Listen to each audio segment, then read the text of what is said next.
Bonjour tout le monde, ça fait plaisir de vous voir vos binettes ce matin. Vous êtes des gens courageux. Alors oui, comme André disait, l'an dernier, exactement au mois de mars, ma femme donnait son témoignage, puis un mois et demi après, elle était décédée. Alors, ça a été une femme extraordinaire, d'un courage hors de l'ordinaire. Quand elle a témoigné au mois de mars l'an dernier, il a fallu la sortir de son lit, elle était mourante. D'ailleurs, après le témoignage, ça a été extraordinaire son témoignage, parce qu'après ça, elle est retombée naturelle, c'est-à-dire qu'elle n'était même pas capable de monter l'escalier où le déjeuner avait lieu. Il a fallu que je la pousse en haut, et puis un mois et demi après, elle était décédée. Mais pour servir son Dieu, elle est sortie de la tombe pour venir témoigner une dernière fois. C'était une femme hors de l'ordinaire. Bon, OK, des émotions. Moi, je suis un petit gars de Montréal, où je suis au monde à Outremont. Et puis, on est 4 enfants, 2 gars, 2 filles. Une famille plutôt bizarre. Mon père, c'était un homme extrêmement dur, toujours absent. Il n'était jamais à la maison.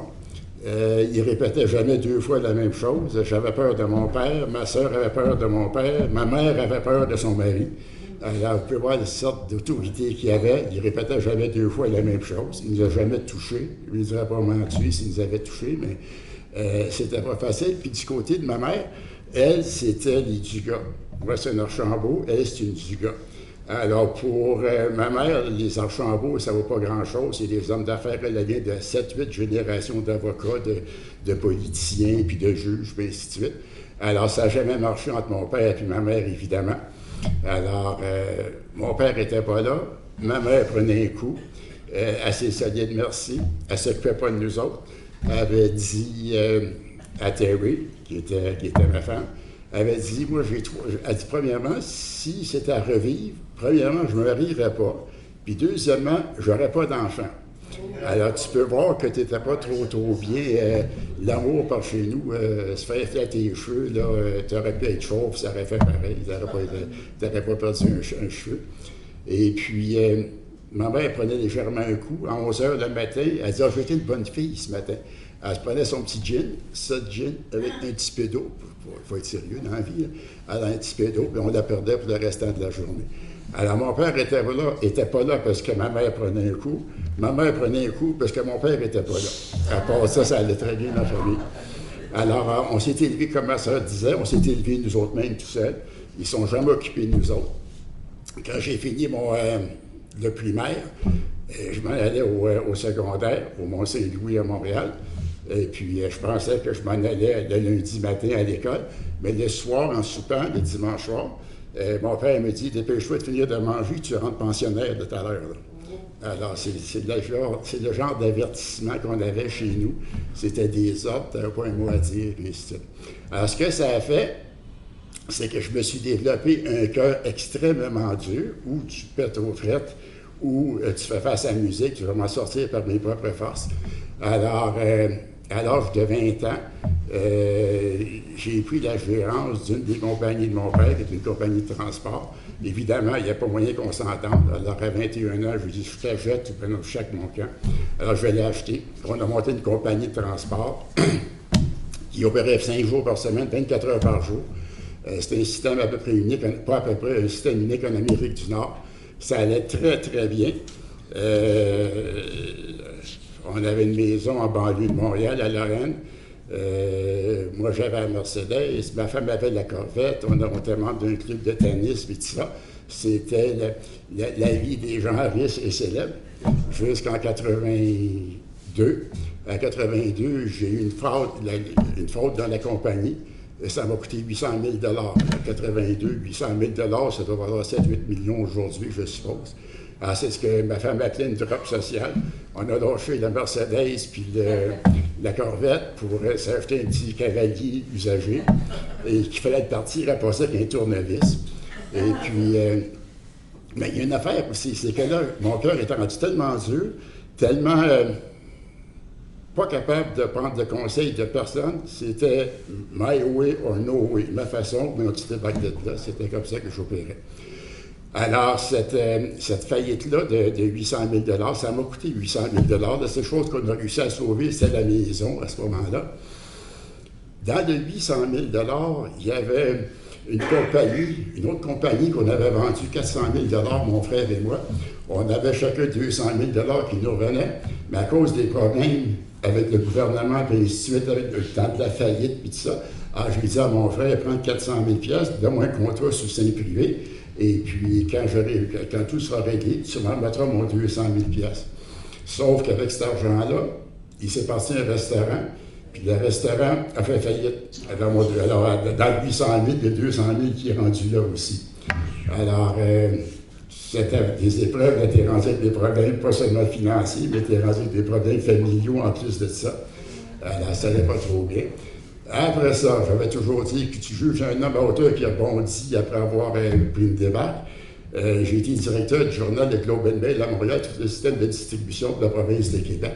Mais quand tu as fait du camionnage, une fois que tu as fait du camionnage, il n'y a plus grand-chose qui t'intéresse à part de ça, parce que tu touches à toutes sortes d'affaires, toutes sortes de clientèle, et ça, c'est intéressant. Alors, après 3 ans, c'est pendant ces 3 ans-là que là, j'ai commencé à penser sérieusement. Qu'est-ce qui va arriver de ma vie? Ça ne m'intéresse plus tellement, j'avais plus le goût. La vie était rendue plate, là. Il n'y avait plus d'autosport, il n'y avait plus de tennis, il n'y avait plus rien. Globe and Mail, c'était le prestige, mais c'était pas un job bébé de défi, ça. Alors, finalement, je m'en vais chez mon dentiste, et puis pour ceux qui le connaissent, Jacques Philibert, que je connaissais comme ami avant de le connaître comme dentiste. Et puis je suis assis sur sa chaise, avec évidemment la suce là, qui fait du bruit, le tampon, puis il est après de driller à la bouche. Puis il me dit, tu devrais venir déjeuner avec moi. Il dit à Chapet. On était à Montréal, moi je comprends Chapet. J'ai dit, il est pas bien, le bonhomme. Là. Partir de Montréal pour aller déjeuner à Chapet, ça, pour ceux qui ne connaissent pas la province de Québec, c'est 220 km au nord de Saint-Félicien, qui est à peu près 500 km au nord de Montréal. Alors ça fait loin pour aller manger 2 toasts. Alors finalement, à force d'insister, de visite chez le dentiste à visite chez le dentiste, il m'a convaincu d'aller à un déjeuner, exactement comme ici. Alors, j'y allais avec ma femme, peut-être une fois à tous les 2-3 mois, et puis ça a pris 2 ans avant que j'accepte vraiment le Seigneur. Alors, c'était un souper un vendredi soir à Montréal, où je ne me souviens même pas de témoignage, là. Je pense que c'est un ami Bélec qui donnait son témoignage. Mais instantanément, ma femme et moi, on s'est levés, on a avancé en avant. Ça fait 1985, ça fait 35 ans que je suis chrétien, que j'ai ma vie au Seigneur. 1 an après, on est déménagé. Il faut que je finisse avec mon frère aussi. Avec mon frère, tout est pardonné, on est meilleurs amis sur la terre, et ainsi de suite. Il sait que j'ai pardonné, mais il sait très bien, il m'en a jamais dit à moi, puis il sait très bien qu'il me doit 200 000 $.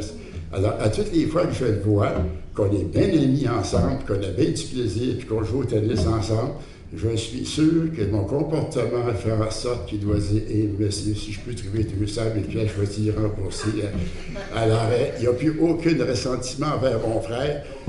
C'est aujourd'hui encore mon meilleur ami. Alors, j'ai fait une gaffe, il a fait une gaffe, on passe par-dessus et on continue. Mais il faut reconnaître Jésus pour faire ça, parce que normalement, tel qu'avec mon cœur dur que j'avais avant, ça aurait brassé pas mal plus sérieusement que ça. Alors, 1 an après, on est déménagé à Québec, parce que le Globe and Mail, ça ne me tentait plus. Alors, je suis retourné dans l'industrie du camionnage, dans le déménagement. J'ai fait à peu près 6 mois là-dedans. Puis je me suis aperçu que le patron n'était pas trop honnête. Alors, je l'ai invité à déjeuner le lendemain matin. Je lui ai dit qu'est-ce que je pensais. Puis le lendemain matin, j'avais plus de job. Là, ça a commencé. Là, on a passé 10 ans de formation. C'est valeur pour ma femme qui a dû endurer 10 ans, parce que la plupart du 10 ans, c'est à cause de mon comportement à moi. Un cœur dur qui devait être changé, un orgueilleux de première classe, là, okay, qui ne prenait rien de personne. Alors, on a passé toutes sortes d'épreuves. Pas d'emploi, ni moi, ni ma femme. Une maison qui n'était pas isolée, qu'on avait achetée à Sainte-Pétronille. On est encore là d'ailleurs. Alors, il faut que je vous conte ça, comment c'est arrivé, cette maison-là. J'arrive à Québec au mois de juin. Je loue un petit chalet quelque part là, à Saint-Jean de l'île d'Orléans. Au 1er octobre, il faut absolument sortir de là parce que le chemin n'est pas déblayé, puis il n'y a rien à faire avec ce petit chalet-là. Alors, tout l'été, on a vendu la maison à Montréal, à Lorraine.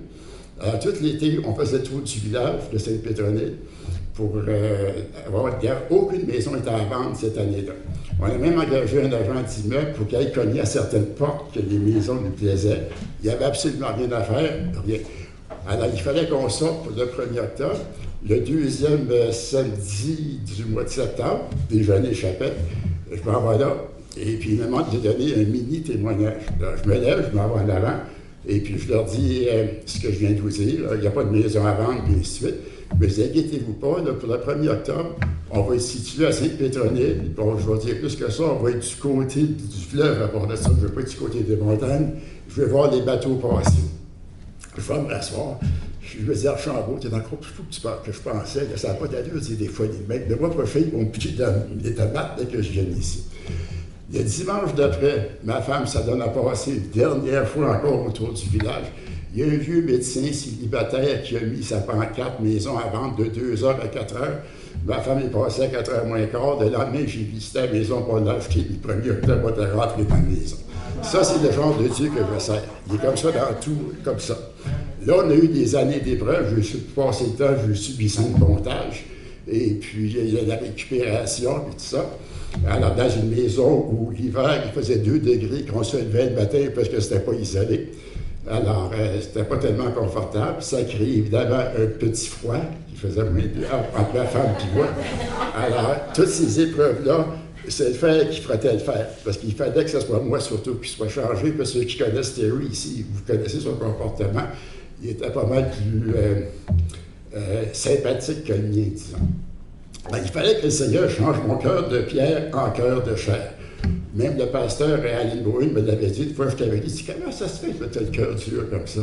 Dis-moi pas ça une autre fois, elle m'a frappé. Là, moi, alors, j'avais besoin un petit peu de douceur dans mon comportement. Alors, on a eu toutes sortes d'épreuves. On avait une soirée de prière à toutes les semaines chez nous, même s'il faisait froid, on était souvent 10, 15, 20 personnes. Jamais personne n'a été malade. Quand on manquait de tout, parce qu'on n'avait pas de travail, ni ma femme, ni moi, ni bien-être social, rien, on a vécu de miracle en miracle pour vous montrer quelle sorte de Dieu qu'on sert. Une fois, on était après prier, on était à genoux dans le salon, ça sonne à la porte. C'est l'Hydro-Québec qui dit « Je viens couper les courants. » Ah, vas-y, fais ce que tu as à faire. Nous autres, qu'est-ce que tu veux? On n'a pas d'argent. Justement, on était après prier pour ça. Elle dit « Va chercher ton papier, il va chercher la facture, il met son nom, son numéro de téléphone. Il n'y a personne qui va te toucher ici. S'il y a quelque chose, tu m'appelleras. Personne ne va couper le courant ici. » Une autre fois, il y a un gars il y a un frère qui m'appelle, dit « Je m'en vais dans le Charlevoix. Je voudrais te présenter un nouveau chrétien. » Puis j'arrête en passant. Ça fait plaisir. Alors, quand il est parti, j'ai payé son café. Quand il est parti, je vais à la toilette. Après le miroir de la chambre de bain, il y a un chèque de 1000 piastres accroché là. On a vécu comme ça pendant 3 ou 4 ans, continuellement. Au Carrefour chrétien de la capitale, tous les invités venaient chez nous. Alors, on recevait toutes sortes d'affaires à gauche puis à droite de la nourriture, et ainsi de suite. Alors, j'ai appris à me fier seulement et exclusivement sur mon Dieu. L'autre affaire qui me revient à mémoire, que je trouve drôle aujourd'hui, le matin, quand je me levais, normalement, j'étais de bonne humeur. Mais toutes les fois que je vais à la boîte à mal, Terry appelait ça le syndrome de la boîte à mal. Je revenais, puis j'étais en maudit pour le restant de la journée, parce qu'il y avait un compte qui était dans la boîte à mal, puis je n'étais pas capable de le payer, évidemment. Alors, on a vécu comme ça pendant plusieurs années, avant que Terry se trouve un emploi au gouvernement, ça c'était en 96. C'est ça, de 86 à 96, on a eu 10 ans de formation. C'est pas de la punition de Dieu, là, c'est de la formation. C'est quand tu es tout croche, il faut dresser ça, cette affaire-là. Mais dans mon cas, c'était tellement croche que ça ne se redressait pas. Il te le scrapait à patente et recommençait à zéro. Mais c'est que ma femme, elle était à côté de moi, elle t'a fait pendant durer ça. C'est venu au point où tout d'un coup, on a parlé de divorce. Là, elle a paniqué quand le mot divorce est arrivé. Elle a appelé un pasteur. Le pasteur dit « Je vais être chez vous demain matin à 7 h. » Le pasteur arrive à 7 h le lendemain matin. C'est pas le temps de faire de fin. Là. Je t'en maudis contre ma femme. Là. Puis la première question qu'il me pose, il dit « Quand est-ce que tu as décidé de ne pas aimer ta femme? » Je dis « Pas ça. C'est Marc qui a un juste à côté de moi. » Alors là, tu bégayes. Ben, j'ai pas décidé de ne pas aimer ma femme. Puis elle se retourne vers Terry, il dit, quand est-ce que tu as décidé de ne pas aimer ton mari? Elle avait égayé autant que moi, puis elle dit, ben, non. Alors, il dit, vous voyez bien, là, c'est le diable qui essaye de vous séparer. Vous devez avoir un ministère ensemble, vous devez avoir une mission sur la terre ici. Le diable essaye de scraper les missions avec ça commence. Alors là, ça, c'est des affaires dans la vie qui font changer ta mentalité totalement et complètement. Là, tu dis, ah, c'est pas moi, puis c'est pas elle, c'est l'ennemi qui essaye de nous enfarger. Ah ben là, on va le placer, lui, puis ça va. Alors, t'as des spots, des fois, des situations dans la vie qui te font changer ta vision totalement. Puis tu t'aperçois que c'était pas contre ma femme que je devais me battre, c'était contre moi, puis contre l'ennemi qui essayait de scraper le couple. Alors, le Seigneur a continué à nous transformer tranquillement, pas vite, d'une chose à l'autre. Et puis, en même temps, on représentait un ministère, je ne sais pas s'il y en a qui connaissent ça, Samuel puis Dorothée Atsiakorsian, qui venait au Québec tout le mois de janvier, tous les mois de septembre, à tous les ans, il venait faire le tour du Québec. Alors, ça a été très intéressant parce qu'on a rencontré un paquet de chrétiens, un paquet de pasteurs. On a fait le tour du Québec 4-5 ans, comme ça, tous les mois de septembre, en plus de représenter ce ministère-là. Alors, ça a été notre formation à Terry et moi. Je pense qu'il y avait à peu près 500 cassettes. Maintenant, c'était des cassettes. Il y avait à peu près 500 cassettes, une quinzaine de cassettes sur le sang de Jésus, une quinzaine de cassettes sur la vie de couple, et ainsi de suite. Alors, quand les gens appelaient chez nous, je leur conseillais, selon les besoins, je leur conseillais tel enseignement ou tel livre, puis il y avait composé 4 ou 5 livres aussi. Alors, ça nous a fait grandir, ça nous a forcé à rester collés sur Jésus pour être capable de donner l'information aux gens qui avaient besoin d'information. Alors, c'est comme ça qu'on a grandi en Jésus-Christ. On n'a jamais reculé. Le dernier 5 ans avec Terry, en 2014, bizarrement, on s'en va chez mon frère à Saint-Sauveur-des-Monts, on joue au tennis, le 14 juin 2014. Alors, rien du tennis, elle prend sa douche, puis je ne sais pas ce que j'ai. Elle fait le sein droit qui tire complètement à droite. Manon est rentré par en dedans, puis elle dit, j'ai un Charlie Horse, un bleu d'à peu près 7 cm de long. Donc, évidemment, c'était le cancer du sein. Alors, ce qui s'est passé, c'est qu'on a eu, elle est rentrée dans la machine, elle a passé tous les tests, et ainsi de suite, pour avoir les résultats que le médecin très gentil. Vous savez ce que vous avez, madame? Elle dit, je pense que je fais le cancer. Tout en fait, ça, c'est ça que vous avez. C'était gentil, la que ça a été dit. Je pense que André, tu as vécu des expériences un peu semblables, à 2 reprises en plus, alors c'est pas tellement intéressant. Puis là, elle dit, vous n'avez de 3 à 6 mois à vivre. C'est tellement grave, c'est le cancer stade 4. Vous avez maximum 6 mois à vivre, 3 à 6 mois à vivre. Et puis, aucune opération, aucun traitement de radio, aucun traitement de chimio. C'est final. Quand ça va faire bien mal, venez-vous à l'hôpital, on va vous droguer, puis ça ne durera pas longtemps.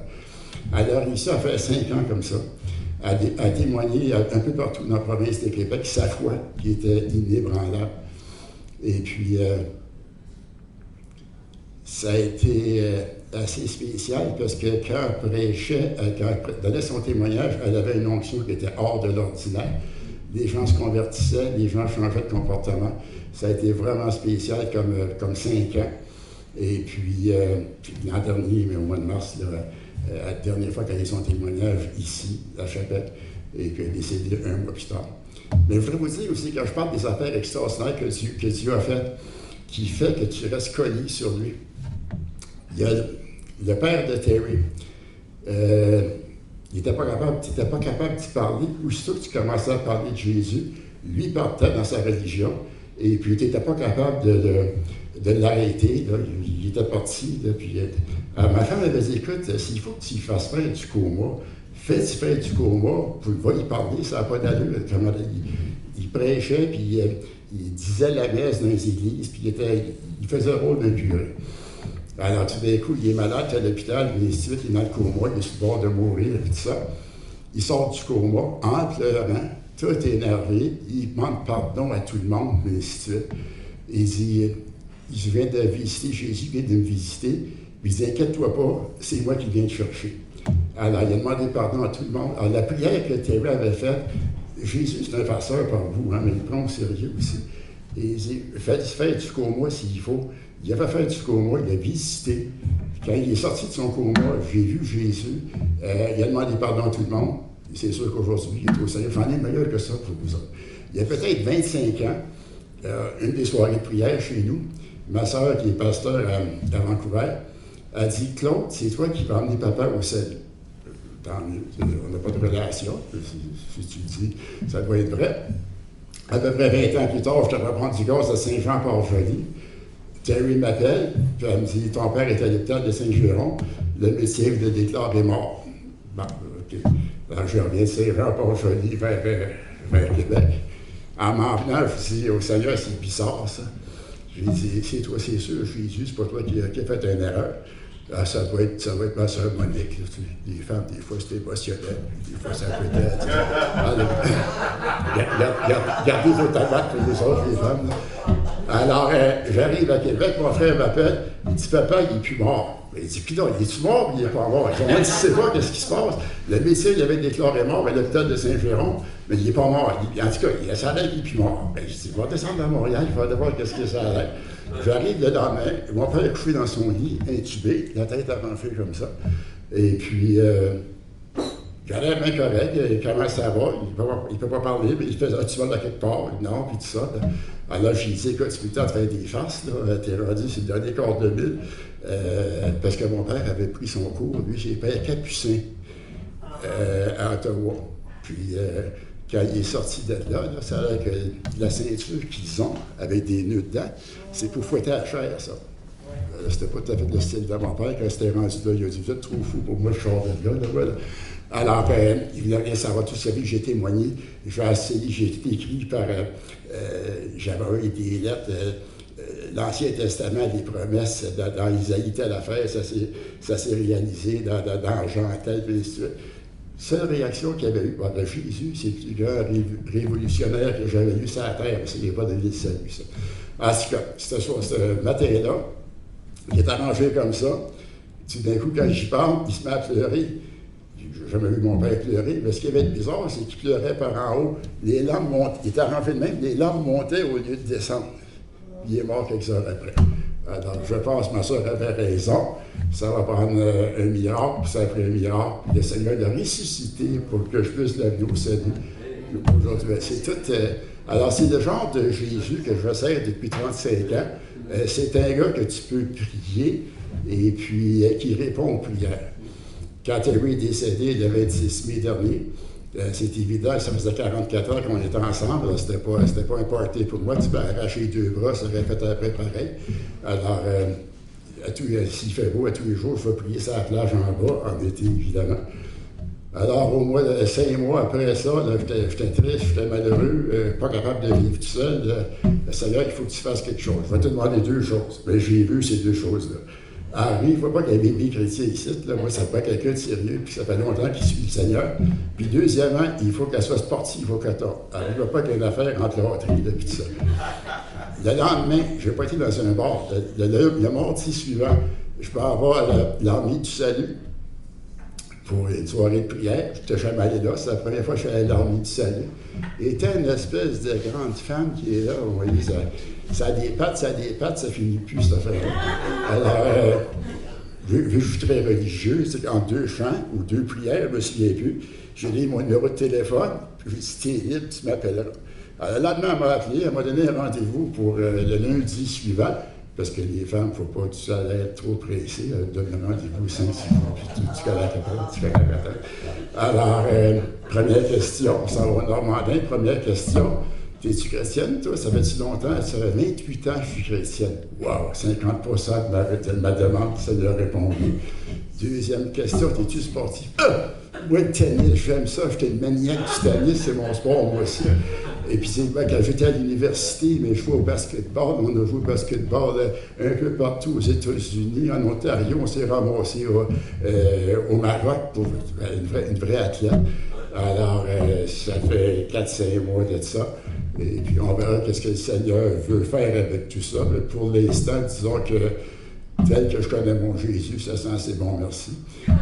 On verra qu'est-ce qui va se passer. Alors, on est rendu où? En voulez-vous plus ou vous en avez assez?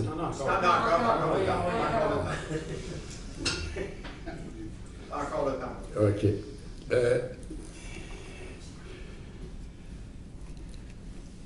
qu'il faut faire aussi dans la vie, là, c'est pas d'enseignement plus qu'un témoignage.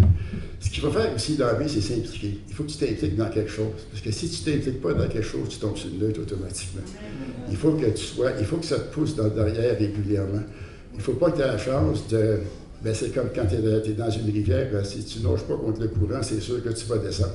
Alors, il faut que tu te battes contre le siècle présent dans lequel on est. Pour votre information, si vous n'êtes pas au courant, là, on est un peuple en décadence, nous autres, au Québec, ici. Là.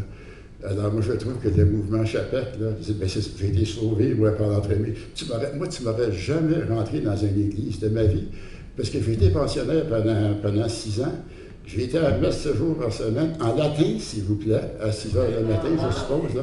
Alors, quand je suis sorti de là, n'importe qui veut mon banc, je vous le donne. Jamais tu m'aurais rentré dans une église. Alors, par l'entremise de Chapec, des hommes d'affaires, des témoignages, c'est vraiment important. Puis, je vous suggère, vous autres, même si vous n'êtes pas dans Chapec, donnez votre témoignage de vie à chaque personne que vous croisez puis que vous rencontrez. Des théories, là, puis des leçons. Il n'y a personne qui embarque avec ça. Tout le monde a sa théorie, tout le monde a sa manière de penser. Mais ta vie à toi, si tu compte, puis Jésus il a fait ça pour moi, puis Jésus, il ne peut pas s'ostiner avec ça. Puis ça les ébranle. Puis le nom, puis tu ne sais pas du bon Dieu, tu sais du nom de Jésus. Juste le nom de Jésus, là, il vient tout croche, là, il tremble, il ne sait plus quoi faire. Il ne sait plus sur quel mur sauter pour ne pas se voir de face. Mais la graine est plantée. Puis la graine qui est plantée, c'est peut-être quelqu'un d'autre dans 20 ans qui va en faire pousser. Mais gênons-nous pas de planter des graines un peu partout, à gauche et à droite. J'étais censé avoir 2 filles pour chanter des chants ce matin. Puis il y avait un chant que je voulais justement faire chanter juste avant la prière. Parce que dans les paroles du chant, ça disait « Si j'avais su, si j'avais su, si j'avais su ». J'aurais pas fait telle gaffe, j'aurais pas fait ci, j'aurais pas fait l'orgueilleux, j'aurais pas fait le cœur dur, j'aurais pas fait ça, j'aurais pas fait ça.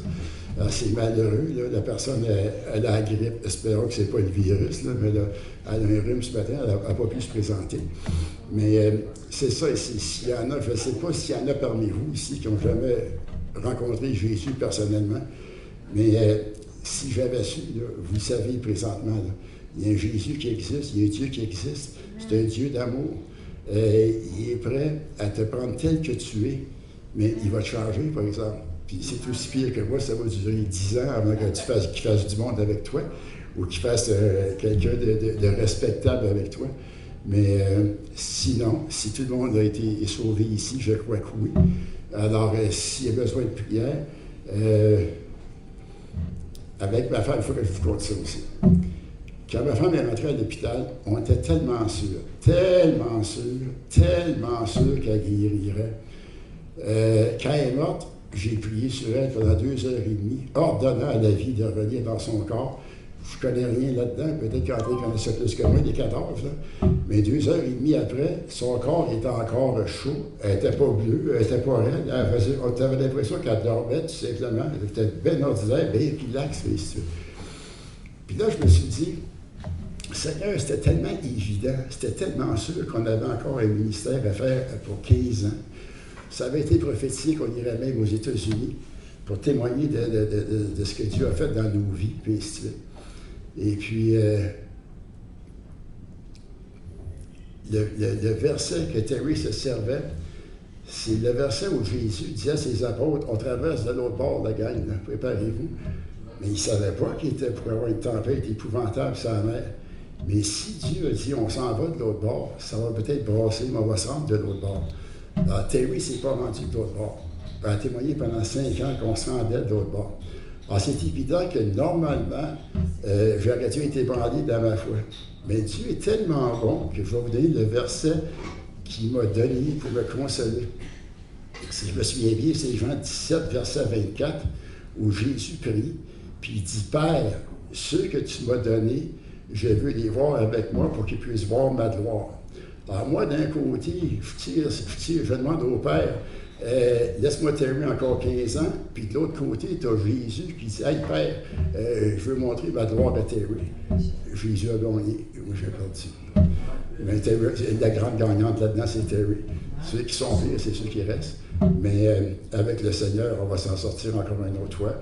Et puis, je remercie le Seigneur parce que j'ai jamais perdu ma paix et ma joie. Ça, c'est un autre conseil que je peux vous donner. Soyez sûr d'être dans la paix, dans la joie de façon normale, 24 heures par jour, 7 jours par semaine. Si jamais tu perds ou la paix ou la joie, check ce qui se passe autour, parce que si tu perds l'autre, t'es fait, tu deviens comme un païen à ce moment-là. Alors, c'est ce que je voulais vous dire.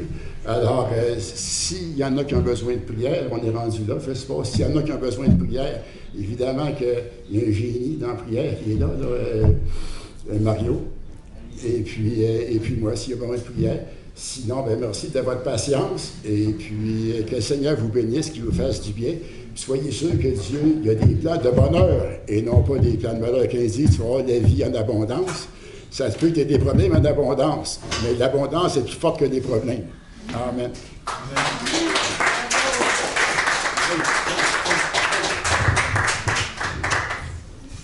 Merci, Claude. Merci.